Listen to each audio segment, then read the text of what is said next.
রাজধানী জুড়ে কড়া নিরাপত্তা, বন্ধ মেট্রো স্টেশন, মোবাইল ইন্টারনেটেও বিধিনিষেধ। ভারতের সংসদের বর্ষাকালীন অধিবেশনের প্রথম দিনেই দিল্লি পরিণত হল উত্তেজনার কেন্দ্রে।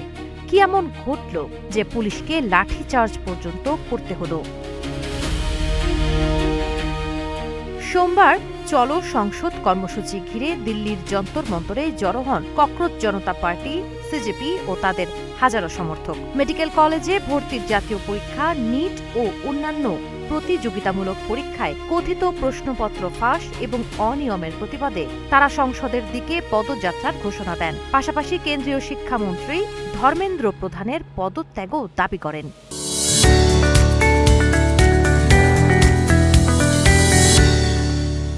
তবে আগে থেকেই এই কর্মসূচির অনুমতি দেয়নি দিল্লি পুলিশ। ব্যারিকেড, দাঙ্গা নিয়ন্ত্রণকারী বাহিনী ও অতিরিক্ত নিরাপত্তা মোতায়েনের মধ্যেই বিক্ষোভকারীরা এগোতে চাইলে পুলিশের সঙ্গে সংঘর্ষ ও ধস্তাধস্তির ঘটনা ঘটে। পরিস্থিতি নিয়ন্ত্রণে পুলিশ লাঠিচার্জ চালায়। নিরাপত্তার কারণে ভারতের রাজধানীর কয়েকটি গুরুত্বপূর্ণ মেট্রো স্টেশন সাময়িকভাবে বন্ধ রাখা হয় এবং কিছু এলাকায় মোবাইল ইন্টারনেটও স্থগিত করা হয়।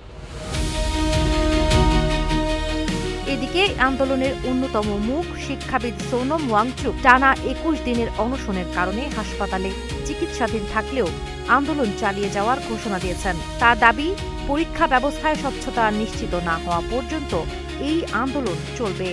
আন্দোলনকারীরা এটিকে শিক্ষা ব্যবস্থায় জবাবদিহি প্রতিষ্ঠার লড়াই হিসেবে তুলে ধরছেন। সাবা খান, নাগরিক প্রতিদিন।